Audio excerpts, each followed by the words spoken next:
La matinale RCF, le grand invité. Ce matin, nous recevons un conteur, journaliste et historien. Bonjour Franck Ferrand. Bonjour Pierruc, bonjour à tous. À chaque fois qu'une église s'efface, c'est un fragment d'âme de la France qui s'évanouit. Dimanche dernier, 131 parlementaires ont publié une lettre ouverte dans le journal du dimanche pour appeler à la sauvegarde des églises rurales en France. Une lettre en réponse à l'ancienne ministre de la Culture, Roselyne Bachelot, qui a estimé qu'il fallait détruire certaines églises françaises du 19e siècle qui n'avaient pas un grand intérêt et pourraient être détruites. Est-ce qu'elle n'a pas un peu raison ? Est-ce qu'il ne faut pas se concentrer sur Notre-Dame plutôt que sur des églises vides, froides et sans intérêt architectural? Je pense que nous confondons là trois sujets, trois débats qui n'ont quasiment rien à voir les uns avec les autres. Il y a d'abord le maillage, si je puis dire, de l'église et la présence de l'église sur le territoire. Ça, c'est un sujet confessionnel, c'est un sujet politique aussi. Ça regarde d'abord l'église, mais pas uniquement.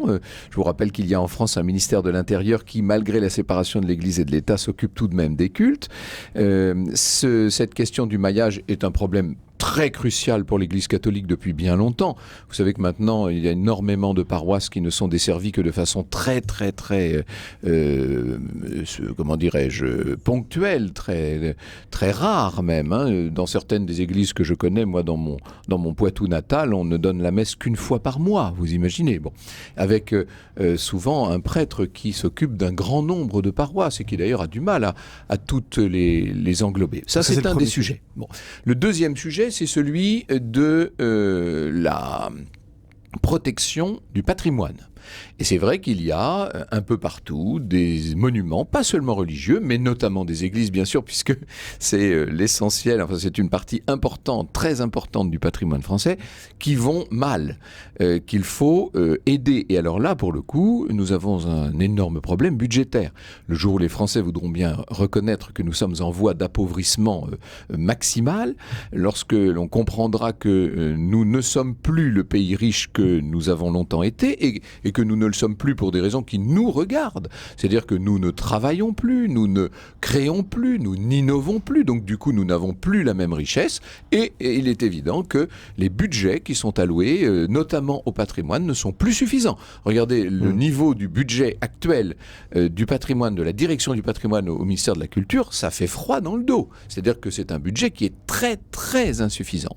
Il peut y avoir de ce point de vue le secours d'intervention, comment dirais-je, de bienveillance privée. Vous pouvez avoir des mécènes qui aident. Vous pensez à Notre-Dame, dont l'essentiel des dons est Oui, alors Notre-Dame, c'est un peu l'arbre qui cache la forêt. Notre-Dame, ça a été une telle émotion planétaire que nous avons reçu là des dons en quantité complètement phénoménale. Mais pour une Notre-Dame qui est très secourue, vous avez des centaines de toutes petites Notre-Dame qui, elles, vont mal. Et puis il y a un troisième sujet qui n'est pas négligeable non plus, qui est la question alors ça c'est une question plus intellectuelle et c'est peut-être celle sur laquelle voulait s'exprimer Roselyne Bachelot, qui à mon avis ne l'a pas fait très adroitement, mais c'est la question de la hiérarchie des interventions. Il y a des monuments qui représentent un intérêt archéologique, historique, patrimonial ou tout simplement esthétique majeur. Et puis il y en a d'autres qui sont peut-être un peu moins importants. Attention, car regardez par exemple aujourd'hui l'importance que nous conférons aux grandes architectures néo-byzantines ou néo-gothiques, que nous adorons et que nous restaurons avec beaucoup d'amour. Je me rappelle très bien quand j'étais petit, il y a un demi-siècle déjà, et oui, on considérait ce genre de bâtis comme des horreurs. Et on disait, il faudrait donner un gros coup de boule. Je me rappelle, moi, des gens très importants. Vous pensez que les églises du 19e siècle, dans quelques années, elles reviendront de mode ? Eh bien, ça pourrait. C'est-à-dire qu'il se pourrait que des édifices auxquels pour l'instant nous n'accordons quasiment aucun intérêt esthétique, artistique ou architectural, demain deviennent des choses très importantes. Ça n'est pas exclu en tout cas.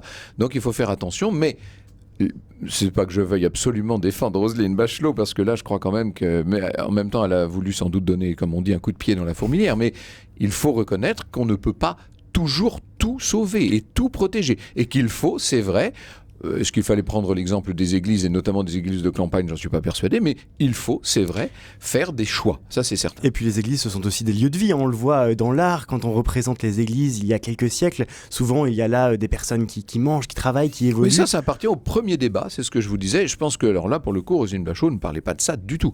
Ça regarde qui? Ça regarde l'église, bien sûr. Ça regarde les élus, car il ne faut pas oublier que depuis 1905, toutes ces églises, elles sont les propriétés des communes. Est-ce qu'on ne touche pas là la limite de la loi de 1905? Parce que c'est à l'État de s'occuper de tous ces édifices. Ah non, c'est pas l'État, c'est aux communes, attention. Hein. L'État ne s'occupe que des cathédrales, ce qui est déjà pas mal. Il y en a 81 en France, dont les 2/3 sont en difficulté. Donc, bon. Mais je pense qu'on touche là, non pas aux limites de la loi de 1905, mais aux limites de toute l'organisation de la politique patrimoniale en France. Ça nous entraînerait dans un très long débat. Un débat qu'on n'aura pas forcément ce matin, puisqu'on va s'intéresser maintenant à la Je tiens à dire, puisque nous sommes sur RCF, profitons-en, que l'Église ne fait pas toujours son travail. Pour avoir assisté à plusieurs reprises à des réunions pour sauver des églises, etc., j'ai eu la mauvaise surprise de constater que l'Église catholique, dans ses réunions, est celle qui s'intéresse le moins au sujet. C'est Comment important ça veut dire? de Elle dire. ne s'intéresse pas au patrimoine? C'est-à-dire qu'en fait, vous avez des architectes des bâtiments de France, vous avez des élus, vous avez des associations, donc autour de la table, il y a etc. tout un tas Il y a de... tout ce monde-là, tous Ouais. ces gens-là sont motivés, parlent, etc. Et le seul qui ne parle pas, généralement, c'est le représentant du diocèse et qui n'a pas l'air d'être passionné par le sujet. Pourquoi, selon vous? Parce Je n'en sais rien, mais en tout cas, je le dis puisque nous sommes sur la bonne antenne pour le dire. Vous êtes à l'écoute de RCF, nous sommes avec Franck Ferrand pour parler de la Cité de l'Histoire. Comment expliquer ça? Peut-être une forme de Disneyland de l'Histoire, un petit Disneyland de l'Histoire qui vient d'ouvrir, c'est à côté de Paris, comme c'est les vacances Je ne peux scolaires. pas vous laisser dire ça, hein. Je ne peux pas vous laisser dire un Disneyland. Nous avons essayé, c'est vrai, mais enfin, je vais vous expliquer ça dans le détail. Nous avons essayé de rendre le plus attrayant, le plus vivant, le plus, le plus populaire possible, un sujet qui a priori est un peu austère, mais pour autant nous ne prétendons pas au divertissement pur. Oui, parce qu'expliquons ce que c'est tout de même. C'est une grande salle, c'est plusieurs grandes salles, plusieurs grands espaces où on parcourt le temps, on parcourt l'histoire, parfois à rebours d'ailleurs. Notamment, il y a un des 3 parcours où il s'agit d'aller de salle en salle pour remonter le temps. On commence il y a 30 ans, alors déjà on se rend compte qu'il y a 30 ans, ça a bien changé, le monde depuis 30 ans. Et puis petit à petit, de salle en salle, on évolue, on voit les lumières, on voit là, on part aussi un peu partout dans ce qui fait la France. Est-ce qu'il n'y a pas quand même un côté romanesque? Vous me repreniez Si, sur le bien sûr, côté oui. Disneyland. Non, Est-ce c'est que le mot pour rendre- Disneyland, parce que je voudrais pas que, l'ayant prononcé une fois, ensuite on reprenne cette expression. Nous ne voulons pas du tout être un Disneyland, mais en est-ce revanche... qu'il ne faut pas rendre attractif? Pour rendre Voilà, attractif c'est ça. l'histoire, on est obligé de passer quand même par un petit côté romanesque. Ce que nous voulons faire, c'est créer une sorte de porte d'entrée vers cette discipline un peu austère que peut paraître l'histoire. Hein. Nous essayons, à la Cité de l'Histoire, de rendre les choses attrayantes, vivantes et plaisantes. C'est vrai que c'est de l'immersion, pour employer un terme. Nous avons un problème avec cette Cité de l'Histoire, c'est qu'elle est tellement... elle fait partie d'un certain nombre d'institutions culturelles qui n'ont pas encore de nom. C'est-à-dire que nous faisons de l'immersion grâce à la technologie, mais aussi nous avons des comédiens, nous avons des décors, etc. Comment appeler ça ? Ce n'est évidemment pas un musée, bon ça c'est une chose entendue, ce n'est pas un centre d'interprétation puisque nous ne sommes pas là pour faire comprendre un site archéologique ou historique, ce n'est pas au sens propre un parc d'attractions, c'est pour ça que je me suis permis de refuser cette expression Disneyland de l'histoire, ce n'est pas un parc d'attractions, c'est-à-dire qu'on n'est pas là uniquement pour rigoler, pour s'amuser. Qu'est-ce que c'est en fait ? C'est une sorte de lieu d'immersion qui permettent d'attiser la curiosité, de développer l'intérêt pour l'histoire et qui fassent que, en sortant de là, on ait envie d'ouvrir des livres, de regarder des films ou d'aller sur des sites internet pour développer, pour entretenir, pour accroître sa connaissance et sa curiosité. Voilà ce que nous avons voulu faire. Le nom, il n'existe pas encore et d'ailleurs ça va être sans doute un de nos défis maintenant de trouver un terme pour désigner ces lieux-là. Parce que je dis ces lieux-là, nous ne sommes pas les seuls. Il existe, vous savez, une cité des sciences, il existe une cité de l'architecture et du patrimoine, une cité de l'économie, une cité du vin, etc. Il n'existait pas de cité de l'histoire. Maintenant, c'est chose faite. Comment définir ce que nous avons créé, c'est peut-être un des défis qui sont devant nous. Et cette cité de l'histoire, on parcourt, je le disais, le temps, c'est quand même un petit peu romancé, ce côté romanesque dont on parlait. À quoi il s'est dû ? Est-ce que pour s'intéresser à l'histoire, on est obligé un petit peu de prendre un angle, de prendre un point de vue, ce qui est parfois contesté par des historiens universitaires qui vous répondent en disant « bah non, c'est parfois un peu biaisé parce qu'on choisit tel ou tel angle ». Alors nous avons essayé de ne faire aucune concession sur le fond.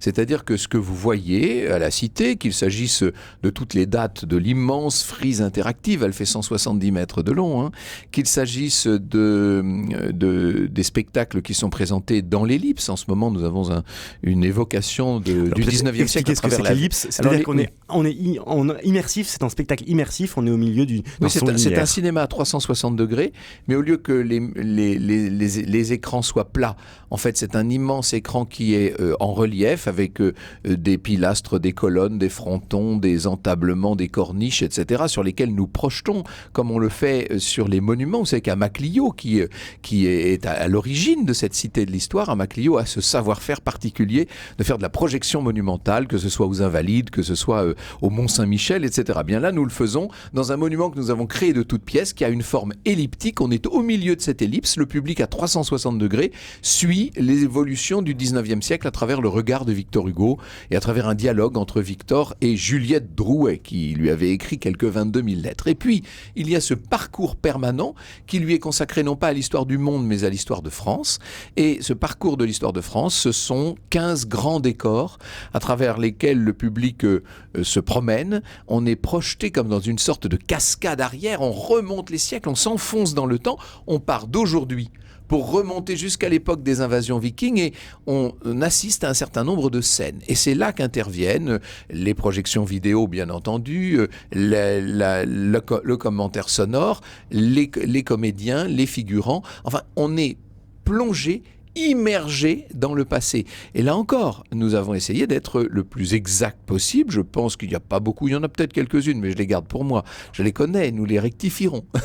Mais il n'y a quasiment pas d'anachronisme ou d'erreur. Les décors sont faits de façon très soignée, en faisant très attention. D'ailleurs, nombreux sont des amis universitaires et spécialistes de différentes périodes qui nous ont aidés, qui nous ont donné leur point de vue, qui ont évité quelques petites erreurs que nous aurions pu commettre. Donc, sur le plan du fond, pour revenir à ce que nous disions, sur le plan du fond, je pense que c'est assez incontestable, mais sur celui de la forme, c'est vrai que nous sommes très ouverts, très accueillants.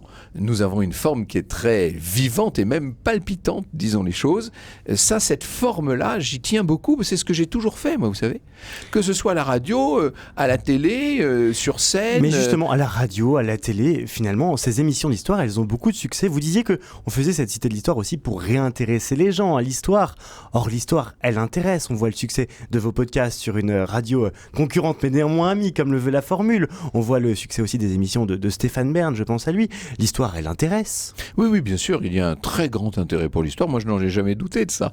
Lorsque je suis arrivé sur Europe 1, il y a plus de 20 ans maintenant. Enfin non, d'ailleurs, il n'y a pas plus de 20 ans, il y a 20 ans. Et je suis arrivé en leur disant, je vais raconter l'histoire tous les jours. Ils m'ont dit, mais ça n'intéresse personne. J'ai dit, je vous promets que si.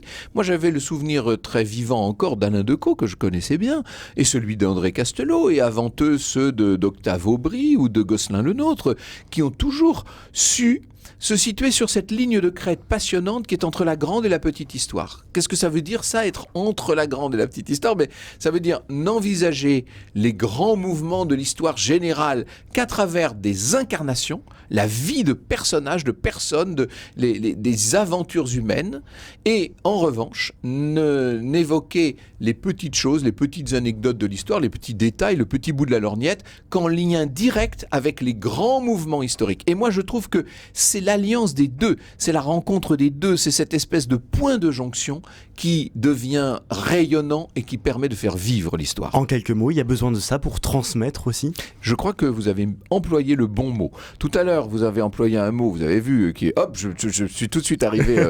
Mais là, c'est l'inverse. Là, celui-ci, je l'accueille pleinement, car ce que nous essayons de faire, c'est de transmettre.